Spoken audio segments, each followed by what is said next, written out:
ورحمة الله وبركاته. وناشد كل من يخاف الله ويتقيه، يخاف الله ويتقيه إنه يظلم الإنسان أو يظلم أي أحد في الدنيا ذي. أنا نزلت مقطع قبل فترة عن معاناتي للشعب كله، وجو تجاوبوا معي الحمد لله بالكلام الطيب اللي يرد الروح. أنا تعبت يا ناس، تعبت من الناس اللي تجيني هنا وتقول لي أنت يا امرأة صرتي من المليونيرات، صارت عندك فلوس. يا ناس اتقوا الله في انفسكم، يا ناس والله العظيم ما شفت شيء، العود كلها كذب في كذب، والله العظيم ما شفت حاجة، والله ما حد عطاني فلة ولا حد عطاني أي شيء. ليش تضحكون على أنفسكم وتضحكون على كل من ينزل مقطع ويقول أنا بساعد امرأة؟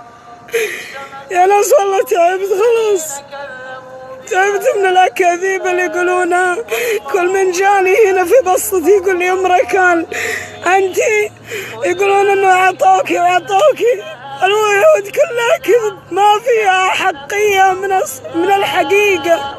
يشهد علي ربي ما هو صحيح، ولا جاني أحد ولا ساعدني أحد غير عيال الخير اللي كانوا يساعدوني ووقفوا.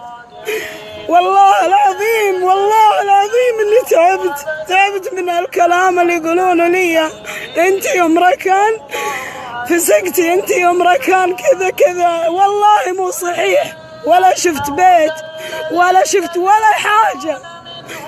والله على مكانتي، على سواتي، على كل شيء ما تغير شيء، ما تغير أي حاجة، ولا ساعدوني بأي حاجة، ولا عطوني فلة ولا عطوني شيء. والناس كلها تفكر إنه امرأة خلاص صارت فسقانة.